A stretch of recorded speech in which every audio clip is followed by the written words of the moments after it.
Freakonomics Radio is sponsored by Southern New Hampshire University. The best investments are the ones you make in yourself, and no one knows that better than Southern New Hampshire University. With more than 200 online degree programs, no set class times, and low online tuition, Southern New Hampshire University is built to fit your life today and set you up for success tomorrow. Education is an investment. Why not make it a smart one? Apply for free at snhu.edu/Freakonomics. Freakonomics Radio is sponsored by Hotels.com. Hotels.com gives you access to hundreds of thousands of hotels worldwide. And when you join for free, you can save up to 20% instantly with member prices. Plus, every stay earns rewards. So when you book one trip, you're already lowering the cost of the next one. Hotels.com is simple, rewarding, and designed to help you get more out of every stay. Sign up for free and book today. Hotels.com. It's all in the name. Freakonomics Radio is sponsored by Amica. You know what they say, if you want to go fast, go alone. If you want to go far, go together. So go with Amica and get coverage from a mutual insurer that's built for their customers, one that looks after what's important to you together. Auto, home, life, and more, coverage that fits your unique needs. Amica helps you protect what matters most. Visit amica.com and get a quote today. Hey there, it's Stephen Dubner. Before we get to this bonus episode, a quick offer. If you happen to be a member of 24 Hour Fitness, the national gym chain, and you want to be part of a behavioral science experiment, go to 24go.co/freak. That's 24go.co/freak. You can enroll there in a program called Step Up, which was created by our friends at Behavior Change for Good. That's a group of scientists who are running big experiments to help people achieve better outcomes in health, education, and personal finance. You've heard about their work in a couple previous episodes. One was called How to Launch a Behavior Change Revolution. The other was Could Solving This One Problem Solve All the Others? The deadline for Step Up is January 31st, so hurry. Again, it's 24go.co/freak. That's 24go.co/freak. Now, on with our show. This is a Freakonomics Radio Extra, our full interview with the entrepreneur and Dallas Mavericks owner Mark Cuban, who's been appearing in our Hidden Side of Sports series. Cuban has owned the Mavs since 2000, and he's one of the investors regularly appearing on the reality TV show Shark Tank. He made his fortune in the late 1990s, selling the streaming service Broadcast.com to Yahoo for $5.7 billion. Our conversation took place last summer before the current NBA season had begun. LeBron James was still a free agent at the time. The Mavs had already drafted the Slovenian teenager Luka Doncic, who's been having an excellent rookie season, even though the Mavs are doing poorly overall. The conversation covers a lot of ground, including Cuban's ambitions to own a baseball team and maybe, just maybe, his ambitions to run for president. You'll also hear a number of names that you may not be familiar with. Byron Whizzer White, for instance, was a great collegiate athlete who played 3 seasons in the NFL, twice leading the league in rushing, but then left for law school and, ultimately, a seat on the U.S. Supreme Court. The Rick that Cuban mentions is Dallas Mavericks coach Rick Carlisle. Tim Donaghy is a former NBA ref who pled guilty to betting on games he was involved in. If there's anything else you don't catch, well, that's what Google is for. Thanks for listening. My name is Mark Cuban, and you're listening to Freakonomics Radio. Hey, this is Stephen Dubner. Hey, Mark Cuban. How's it going? Great, Stephen Dubner. How are you? Great. Nice to talk to you. Congrats on Luka. Do we say Doncic? How are we saying his last name? Doncic, yeah. Thanks. Congratulations. Yeah, he looks amazing. We hope he is. So let me ask you this. You're roughly 60 years old. You grew up in Pittsburgh, which is one of the best sports towns. I'm just curious, in a nutshell, how you think pro sports has changed since you were a kid? Oh, my goodness. That's a big question. It depends on which sport. It depends on what city. Depends on whose perspective. I think, pros, in a lot of ways it hasn't changed, but in a lot of ways, depending on what city you're in, your teams have come and gone, or better or worse. And, it just depends on perspective. Okay, let's pick a team. Let's pick the Steelers of your childhood and my childhood. Guys like Rocky Blyer and Andy Russell, even Franco, well, maybe not quite Franco, but these guys would typically work an off-season job, and they weren't making money to retire on. And now, obviously, the economics are a lot different, but the economics are a lot different on the business side as well. There's just been tremendous growth. And I guess I'm curious, as sport has become such a massive and global business, whether you think that's basically made the product, the games, better, worse, different, how so? I mean, I think it's made it better because it's an incentive for more people to become professional athletes. For all the stories of athletes working in the summer, there's the Whizzer Whites of the world and other athletes who chose not to go into professional sports at all. And so now the money creates enough of incentive. But again, that's just part of the equation. Now there's other issues. There's, CTE for hockey and football. There's, soccer is much more is a much bigger sport in the U.S. than it used to be when I was growing up. It wasn't even a varsity sport when I was in high school. And so a lot of things have changed. You're best known probably for two things, Shark Tank and owning the Dallas Mavericks. Can you just give us a quick catalog of your other sports business interests? Oh, my goodness. Most of my other sports interests are driven through technology, whether it's Synergy Sports, which does cataloging and video of all things basketball, Sports Radar, which is an information service for sports, Unicorn, which is delivery for esports. It allows for tokenized betting for esports right now. Axon, which does neural development so that athletes can improve their neurological responses to stimuli and their physical responses as a result. Another company that does uses virtual reality and like a Wii-like technology to help kids and athletes and professionals improve their dribbling skills and other basketball skills. Now, I would say of everything that you just named there, if you were to rewind the tape to 40 years ago or 50 years ago and you were a kid, most of those would have been somewhere between unimaginable and, not feasible. I mean, that's one direction in which sport has just blown up in terms of technology. Again, do you see the technology? And we hear all the time about how the data revolution is changing the way the game is played. I'm curious whether it's really having as big an impact as we'd like to think or imagine. Oh, yeah, absolutely. Analytics obviously has helped in terms of team strategy, but that's actually become a relatively efficient market because all teams are involved and they're all hiring smart people to do mostly the same things. And then there's bioanalytics where we're becoming smarter about the body, nutrition, sleep, genetics. There's just so many, elements involved with bioanalytics that it's a never-ending improvement cycle. So, in terms of turnarounds, franchise turnarounds, your team, the Mavericks, have been one of the most drastic. When you came in, the years, the 9 seasons before you arrived, the Mavs winning percentage was about 40%. Yeah, we were awful. And since you've been there, about 70%. So that's really remarkable. So we could either say, if we're going to try to draw a causal relationship, we could say either Mark Cuban is one of the best owners ever, or he was really lucky to intersect perfectly with Dirk Nowitzki's career, or, 5-10 other things. Can you just talk about what you did that you think worked, and what are the other factors that led to that success? Well, hopefully the two aren't mutually exclusive. Right. I think sometimes when you're dealt a good hand, not screwing it up is a talent. But I think what I did was try to change the culture. Because like any work environment, you can have really, really talented people, but if they don't like coming to work or they don't like working together, then you're not going to get optimal results. And so when I came in, the previous owner, nickeled and dimed everything, didn't recognize that the players were the key to the organization. We did things like spend more money on computer repair and training than we did on medical issues and development for our players.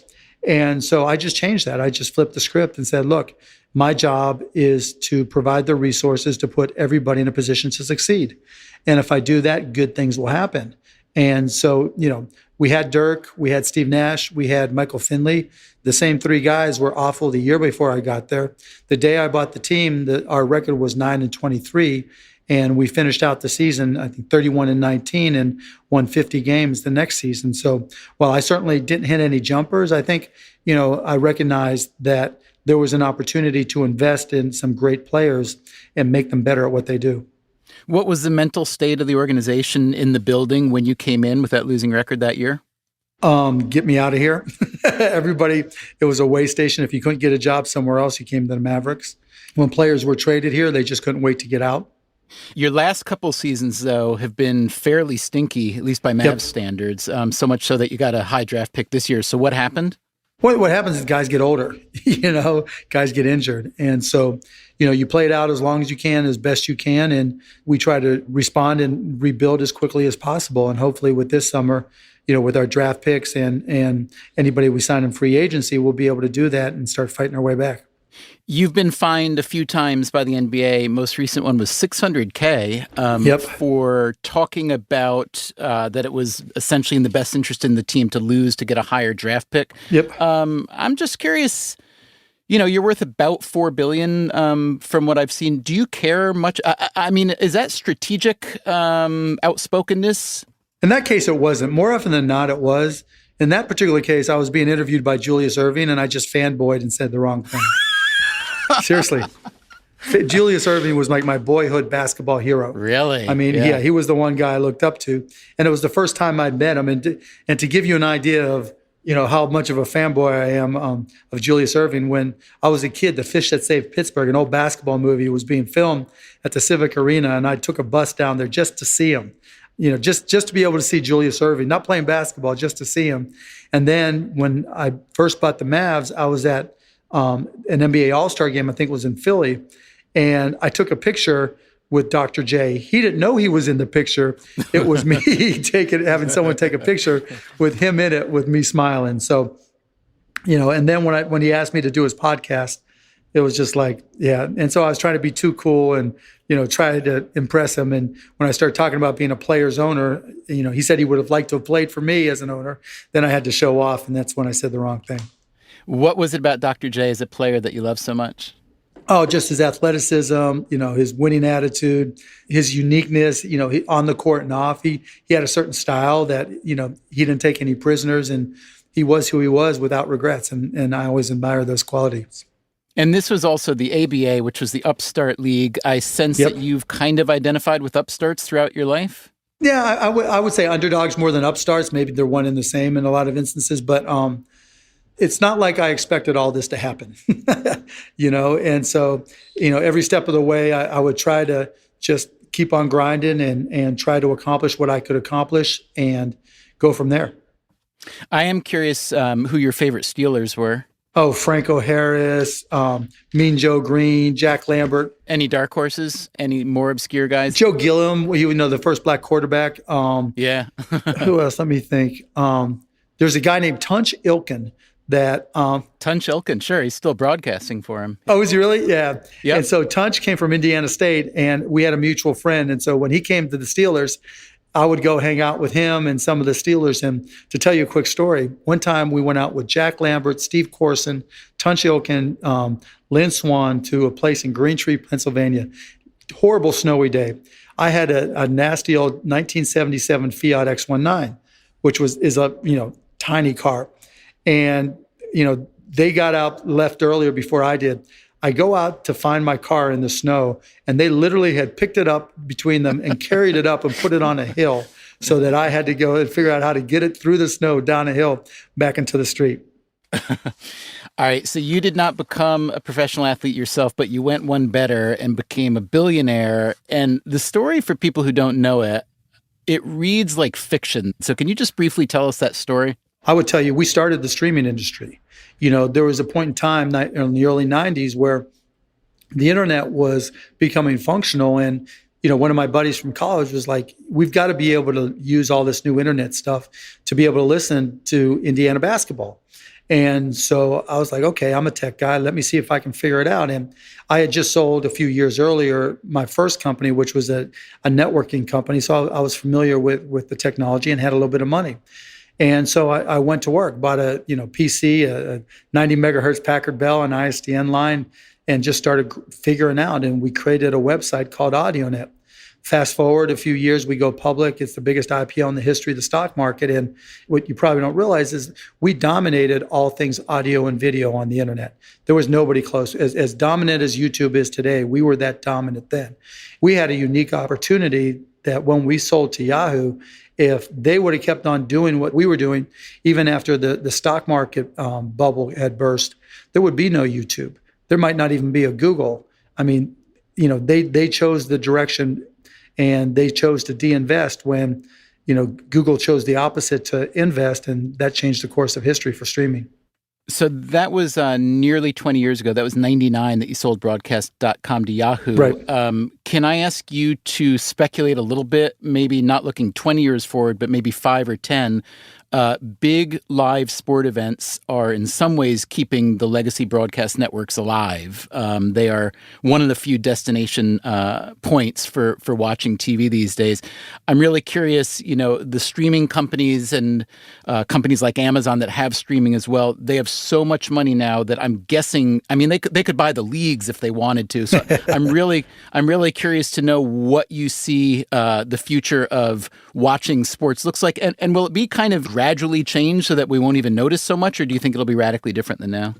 I think it'll be gradual, but it'll be different for a couple of different reasons. One, one of the reasons sports are still so prevalent on traditional television is it's a destination. If you want to watch the Mavericks, if you don't watch the Pirates, if you don't watch the Penguins, the Dallas Stars, whatever, you have to go to traditional TV. And that's one of the keys to retaining the customers, the subscribers that they have, particularly for older viewers, which leads to a big question that'll drive some of this at some level. When people turn 40, 50, 60, do they start consuming more television, or will millennials, as they age, stick to traditional digital over the top? That's the unknown question, because for over the top, you still have to do work. You still have to choose from 20 apps, 30 apps, which, is more annoying than going through a DirecTV programming guide. And so, those things have to improve dramatically, I think, before older consumers switch from traditional television. All that said, one of the challenges for over the top is that there's an unlimited number of choices. When you go on Charter, Comcast, DirecTV, AT&T, whatever, you've got 250, 300 choices maybe. And that might be daunting, but it's still somewhat manageable. When you go online, there's a zillion choices. There's no limit to the number of choices. You could spend a day in YouTube. So destination content is much rarer. There aren't a lot of hits online. And, even when you see YouTube stars or Instagram stars, they have to create content every single day. And the same applies to Twitch. Ninja has got to be playing. There's a thing from Ninja, the guy who's the Fortnite superstar, that when he didn't broadcast one day, he lost 40,000 subscribers.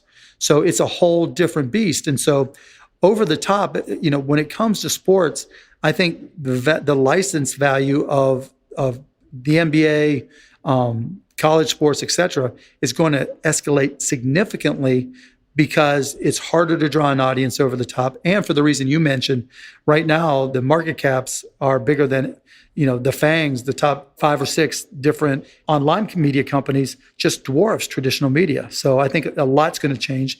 Then you add the impact of 5G. And so 5G is smaller cells, but much higher bandwidth, which means you can broadcast different types of things at higher bit rates. And it also may lead to people cutting the broadband cord. So all that money you paid for your internet subscription, you may be paying $50, $75, $100 a month for broadband. That might go away, and the same subscription you use for your phone, you might use for your broadband as well, which can in turn change how we consume content as well. Right. Let me ask you this. Let's look at individual sports or leagues, especially with the future of the way the material is distributed and the future of those games or leagues themselves. So let's pretend that you have the choice of 3 stocks to buy, and I'm going to make you buy one, sell one, and hold one. And the 3 are going to be NFL, UFC, and we'll say a basket of esports leagues or games, Overwatch. I take esports. Yeah, if it's against those 3, Yeah. I buy esports, sell NFL. Right. Okay. And hold UFC for now. Yep. Okay. Okay. So let's get into both of those a little bit. First of all, why sell NFL? I just think CTE creates a problem. So participation has been dropping the last few years and will continue to drop more. And, I have an 8-year-old son. There's no way I'd let him play tackle football. My brother lets my nephew play high school football, but he's not that good. So it's not like he's got a future in football. Right. What about the political stuff that's happening, mostly the anthem protests? Do you think that's legitimately hurting football, or is that more of a sideshow? No, that's short term. Yeah, that's short term. Okay, so you think CTE is the biggest barrier? Because a parent, if you don't want your son playing, and your daughter, I guess, I don't want to be gender specific, but if you don't want your child playing contact football, then, you diminish the viewing in the house. It's like, I don't want my son to get excited about watching football. And in reality, it's crazy because, hey, let's watch a Cowboys game. Let's watch a Steeler game. When I was growing up, it was a certainty. That's what you did. Now, he'd much rather play Fortnite or, do other things than watch football. So how do we explain, though, the success of UFC, especially given the concern over the NFL and the decline of boxing? I mean, boxing used to be the biggest sport in America, and it went, right. It was hurt for a lot of different reasons, obviously. But what do you think UFC, the league, has done, or the sport has done, that the NFL maybe isn't doing as well? I think it's just different because it's individuals, and individuals can make their own choices. You don't need a lot of participants. In any given UFC fight, there's 10 matches, 20 guys. And so you don't need the number of participants that you do. Obviously, for football, where there's 53 guys on a team and, 32 teams, and then college football, high school football, et cetera. Right. Okay. And you're buying esports. So yep. Say why, and especially explain to people who can't get their mind around it at all, what is the appeal of watching? Especially Dallas, where you are, has become really, it's become like a hotbed. Yeah, I mean, there's arenas, stadiums being built and so on. So why do 20, 50,000 people want to go to a stadium to watch other people play video games? Because once you understand the game, it's like, once you play, you understand the nuances of the game, and it's aspirational and educational. And so, if you like to play League of Legends, it's hard. But one of the ways to get better at League of Legends is to watch other people play and to learn the nuances and to learn the strategies, particularly given that they change the rules every 90 or 120 days. And so because of that, the esports teams have got to practice hours and hours and hours a day. So it takes a real skill. It's a real sport. And if you like it, watching it is entertaining, educational, aspirational. And you also have to realize that anybody in front of a PS2, Xbox, PC, watching these kids that play, in their mind, just like maybe we watched sports growing up, it's like, hey, if they can do it, I can do it. And so that's the aspirational part of it as well. There's no physical hurdles. You can be 4'1" or 7'1", and if you've got the hand-eye coordination and the brain processing speed, and anything's possible, you could do it too. One of the investments you mentioned, Unicorn, is a company that facilitates betting on esports. Can you just tell us a little bit about how that'll work, and whether gambling on esports is maybe a little bit more susceptible to match fixing than other sports, or not necessarily? Yeah, let me start there. I don't think it's more susceptible at all, because it's much more difficult. Most esports are multidimensional chess, where there's so many pieces involved that it'd be nearly impossible. There's just, there's 2 billion different chess moves, and there's probably, exponentially more in League of Legends. And, and why Unicorn? Just because. Yeah, and how does it work? I mean, what kind of access will we have to what kind of bets? Well, you realize gambling is legal in 118 countries. And so right now, for esports in those countries, you can just go bet on who wins and different prop bets, just like you could any other sports. let me ask you about American Pro Sports League. So you're an NBA owner. Yep. I don't know too much about how, quote, the league works. I know a little bit more about the NFL, but in the NFL, the owners are essentially the league. Sure. Is it much different in the NBA, or is it pretty similar setup? No, not really. Okay, all right. No, not really. Yeah, not really at all. I think the biggest difference between the NFL and the NBA is the emphasis put on talent. In the NFL, they sell the NFL. In the NBA, we sell the talent, the players. We promote the players and they promote themselves because it's mutually beneficial.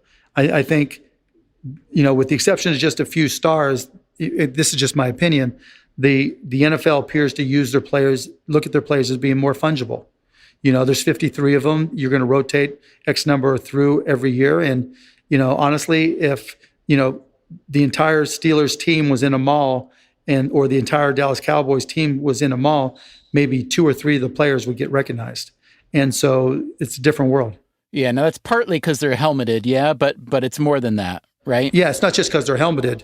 Okay, so given that the leagues operate, there's obviously a lot of differences, roster size, number of games, et cetera, et cetera, et cetera. But let's assume that, for the sake of argument, that all 4 major sports leagues in America are pretty similar in that they have, it's a membership, and once you're in, and it's pretty hard to lose money as a professional sports team because of the way revenues are divided. No, that's not true at all. No, that is not true at all. Oh, hell no. Give me an example. Oh, I can't throw out names, but yeah.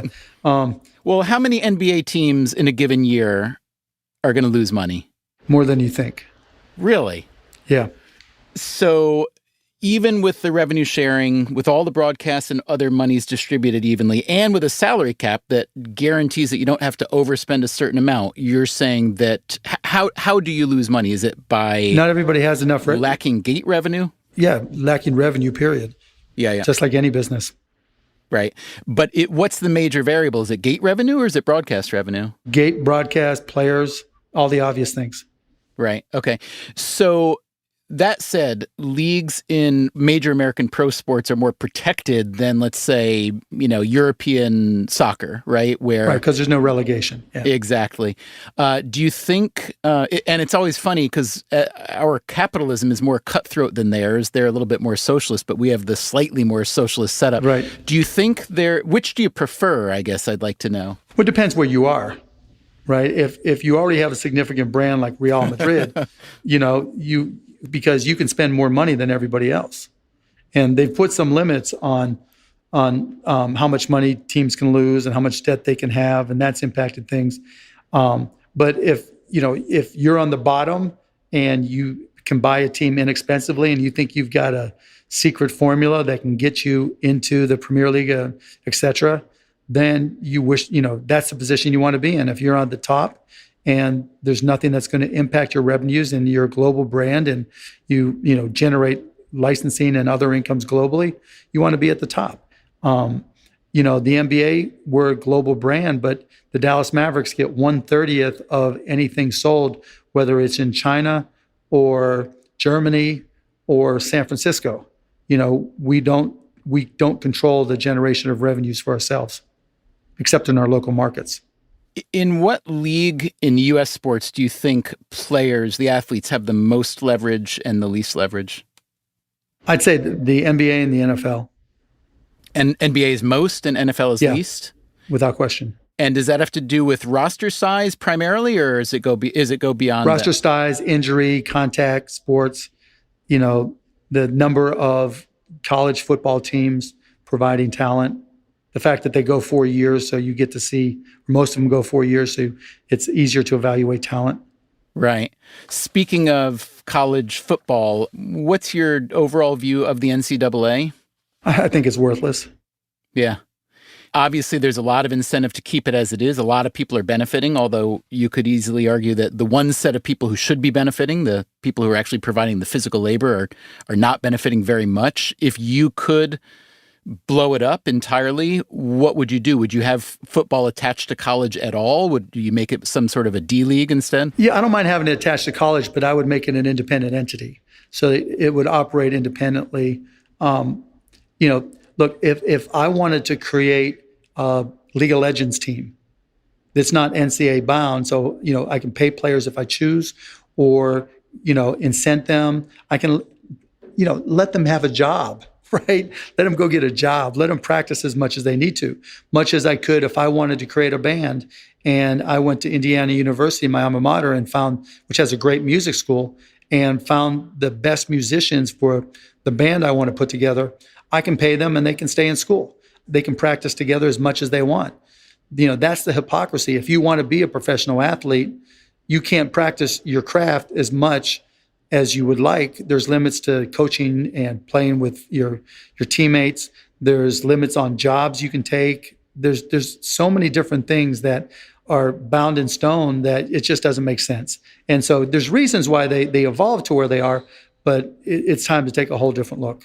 Yeah. Do you know Dominique Foxworth? No, I do not. He was the number 2 at the NBA Players Association for a while. He was the president of the NFL Players Association. He was a player. He was a cornerback, played for, Denver, Atlanta, and then Baltimore. So he's an interesting guy. A career cut short by injury, but he cashed out because he had insurance. And now he's kind of midlife, early 30s, and he's looking back and trying to figure out how to help the next generation of athlete do better. He told us that he thinks it would be in the best interest of players to dissolve the unions, the NFLPA, the NBA Players Association, because that would put the leagues in violation of labor laws, and it would give players the power to negotiate better deals and to make more money. They do that every time there's a lock. Look, I'm not a CBA expert. I can't get into details, but the NFL, there's a long history of labor unrest, and the first thing they do is dissolve the union. Well, let's say that for a minute you're not on the ownership side at all, and that you're either with let's say you run the biggest sports agency in the country, or maybe are associated with players in some way. Let me slow you down right there, because if I do anything relative to the CBA, I'll get fined again. And while I like you, it's not strategic right now. Basically, you like me fine, but not as much as Dr. J is what you're saying. But that's all right. Exactly. I can accept that. Appreciate that. Coming up after the break, Mark Cuban is famous for yelling at NBA referees. We'll get to the roots of this habit. When I started doing my homework, games weren't officiated the same in the first minute as they were in the last minute. And that just drove me nuts. And why was Cuban, according to Cuban, not allowed to buy a Major League Baseball team? Because they knew I'd try to change things. I would teach all our guys to bat flip every time they hit a home run, because you got to just change things up. And if you haven't heard it yet, check out our entire Hidden Side of Sports series on any podcast app or on Freakonomics.com. We will be right back. At Edward Jones, we believe rich is more than caring about the latest and greatest. It's also taking care of what gives your life meaning. That's why your dedicated financial advisor meets you where you are with personalized financial strategies that help protect what matters, so you can preserve your progress while creating a path forward. The key to being rich is knowing what counts. Let's find your rich together. Edward Jones, member SIPC. Freakonomics Radio is sponsored by Everpure. Data is crucial to businesses, but managing it can create friction, risk, and manual work. Everpure transforms static data into a living system, intelligent, instantly accessible, secure, energy efficient, and ready to perform. Plus, there is zero downtime for upgrades and maintenance. Whether your data is in the cloud, on premises, or at the edge, Everpure makes data management so simple it feels like second nature. Tame your data chaos with Everpure. Visit everpuredata.com to learn more. Freakonomics Radio is sponsored by Southern Company. The world and its energy needs are always changing. Southern Company's commitment to meeting this demand stays the same. That's because Southern Company believes energy is more than a utility, it's what powers possibilities. So they are looking ahead and investing $80 billion in infrastructure upgrades, and are committed to fueling growth in ways that benefit all customers so that reliable and affordable energy is accessible for generations to come. Go to southerncompany.com to learn more. Southern Company, building the future of energy.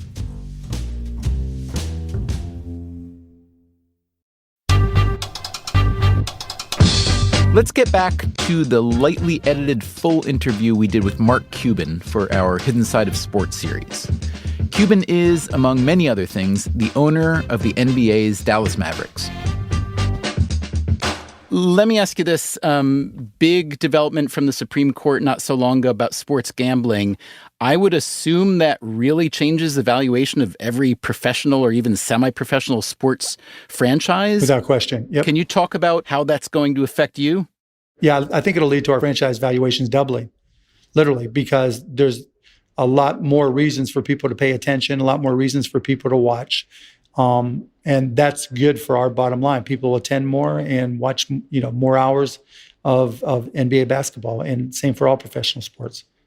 All right, I got a quiz for you, or a riddle. Okay. I know you're a very smart guy. I won't be surprised if you get this right. Home field advantage exists in every sport all over the world. What would you say is the primary driver of home field advantage? As according to academics who've studied this, let me say at least. My guess would, and it's not home court, home ice advantage doesn't necessarily hold true. Like in hockey, it doesn't hold true. So I would tell you probably the energy.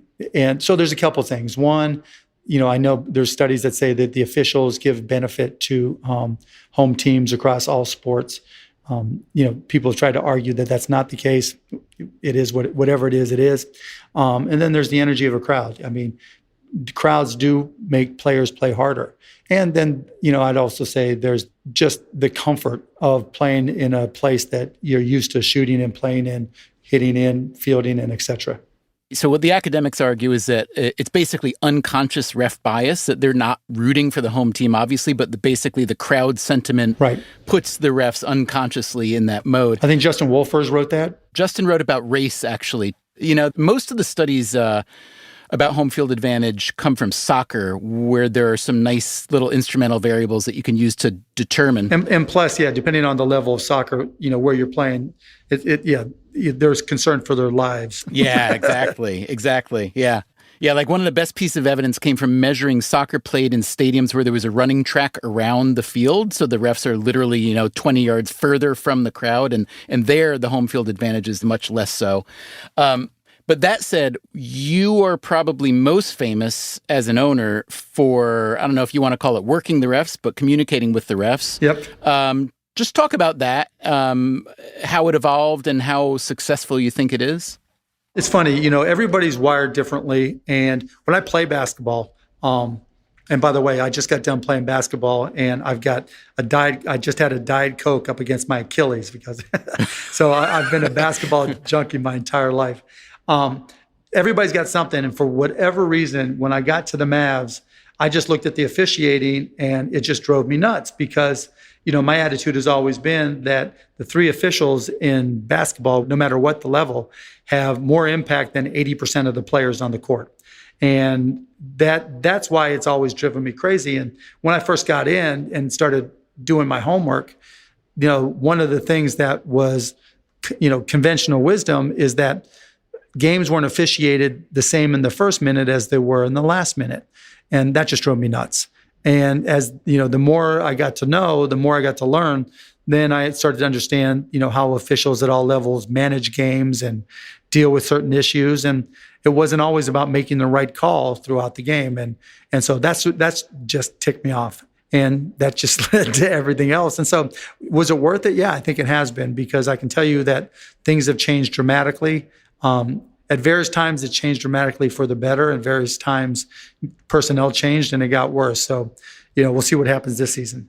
Do you think that your input on that has changed the way NBA games are refereed now? At least more consistency? Without question. I don't know if there's more consistency, but yeah. What are the channels by which it's worked? Have there been actual committees where you sit down and say, listen, this is plainly going on and it's, not right, not fair, not transparent? Well, no, it's not even like that. It's not like I come in and say, this ref is biased or this guy's got a problem. A couple of times I've done that. But, and it's been investigated and it's been fixed. And it's not like Tim Donaghy. It's just little marginal things. But in any event, what has changed, and the thing that I've always harped on the most is from all my experience in business, you always want to get the best possible manager. And where I've seen a lot of companies make mistakes is they'll take their best salesperson and make them a sales manager. Well, just because you're a good salesperson doesn't make you a good sales manager. And so using that analogy, just because you were a good referee or just because you were good in management somewhere in the NBA doesn't mean you're the best person to be in charge of the officiating group. And that's been my biggest battle, that they promote people not because they were the best for the job, but because they were there. Or they promoted refs into positions of authority not because they were great managers or not because they could get great results, but because they used to be good refs. And those guys wanted to keep on working. And so that's where I had the greatest amount of problem. And that's where I think I've had the greatest impact. Gotcha. There's another piece of research that argues that a lot of NBA coaches are bad strategically when it comes to sitting players in foul trouble. Right. That if a player is good enough to sit because you're worried about losing him, then his value is actually greater by playing. I'm curious if you have any thoughts on that and if you ever talked to your coaches about that. No, I agree. Look, because going back to the refs, even the refs know how many fouls a guy has. And so they understand that, if it's a toss-up call and it's a gray area call, they're probably not going to call it. And players are smart enough to adjust. Now, on the flip side, when you know a great player has 3 fouls in the first quarter, you're going to go at him and try to get that 4th foul because there is a point of diminishing returns. And so typically, if it's 2 fouls, I'm fine if Rick keeps them in, and Rick's gotten to that point. If it's a qualified depending on the opponent, right? Because the value of that player is relative to the time, the score, and the opponent. And so if the numbers say keep him in, I'm fine with keeping him in. When are you finally going to buy a Major League Baseball team? Never. What happened? Never. Oh, what happened? Well, two things happened. One, they didn't want me in. And 2, my kids got older and they're too much fun. 162 games, my wife would divorce me. Why didn't baseball want you in? Because they knew I'd try to change things. I just did an interview with CC Sabathia, and he was like, well, what would you do differently? One, I would teach all our guys to bat flip every time they hit a home run. Because you got to just change things up. These unwritten rules are ridiculous. And, the fans pay the bills. You got to give them a reason to come. 2, I'd push for the designated hitter in both leagues so that pitchers in between innings could go right to the bullpen and warm up or do whatever they needed to. And that way, when you come back on the field, you don't throw any warm-up pitches. You go right into pitching, and there's no, throwing the ball around the infield and the outfield. You just go right in. The breaks aren't the breaks, and you go right up to bat. And, you reduce an hour off the game. It is pretty weird. It'd be like in the NBA, between every dead ball, there's like layup practice again. Yeah, exactly. You get to get shots up and everything to get your rhythm, And so there's so many ways you can speed up the game. And I would have been pushing for them and talking about them, and they didn't want to see that. Yeah. What would you say have been your most significant changes to the way basketball is played since you've owned the team? Oh, little things. Things like the clear path rule, I changed it because I showed them the math was wrong, that it used to be 1 shot in the ball. I changed it to 2 shots in the ball, different replay things. Now with the latest collective bargaining agreement, there's a thing called the cap room exception. So when a team when a team had cap room, you just had your cap room. Now there's a $4.4 million exception that I pushed to get through in our collective bargaining agreement in 2011. And so that's been a big change. And I'm sure there's other things. That's just what comes to the top of my head. The effect of that exception is what then? So if the Mavericks have $25 million in cap room this year, and we use that cap room to sign 3 players and fully use it, we still have one exception where we can sign 1 or more players for up to $4.4 million. I see. And the logic was you want to incent teams to have cap room and to try to improve their teams. And one way to improve the incentive was to create this cap room exception. Right. All right. Last question. Where's LeBron going? I don't know, and I can't comment on other teams' players. Dallas is not a team I've heard mentioned at all. Should they be? Who knows? Like I said, I'm not ready to get fined again. Basically, I'm no Dr. J. I've learned my lesson. I stand down, but I would never say that. That said, I very much enjoyed it, and I really appreciate your time, and I wish you the best of luck this season. Appreciate that. Hey, you going to run for some office at some point? Yeah, I'm going to run to the bathroom right now, so I don't know. We'll see what happens in the midterms. But would you enjoy, do you think, the presidency? Would that be a job that, just in the abstract, is it a job that you think... Could I do the job? Yeah. Would I enjoy it? That's hard to say. The challenge isn't, doing the job. It's the process to get there. The definition of poor parenting is having kids 8, 11, and 14 and running for the presidency. Yeah, but just think how cute they'd be on the posters. I mean, that's a real, if you want to just talk pure strategic exploitation of your family. I'm not a pimp. When it comes to my kids, no. It'd be the exact opposite. All right. Well, whatever you do, I wish you continued huge success, and I thank you very much for the time. Appreciate it. All right, Mark, be well. Thanks. I enjoyed the interview. Thank you. Thanks to Mark Cuban for this conversation. You can hear him and many others in our Hidden Side of Sports series. Freakonomics Radio is produced by Stitcher and Dubner Productions. This series was produced by Anders Kelto and Derek John, with help from Alvin Melleth and Harry Huggins. Our staff also includes Allison Craiglow, Greg Rippin, and Zach Lipinski. We had help this week from Matt Stroup. The music you hear throughout our episodes was composed by Luis Guerra. Our show can also be heard on NPR stations across the country. Thanks for listening. Stitcher. Freakonomics Radio is sponsored by Ozempic. Innovation happens through rethinking what's possible, and when it comes to GLP-1s, Ozempic pill does just that. Learn more about Ozempic semaglutide tablets, 4 and 9 milligrams, by calling 1-833-OZEMPIC or visit Ozempic.com to view the medication guide and ask your doctor what's possible with FDA-approved Ozempic pill.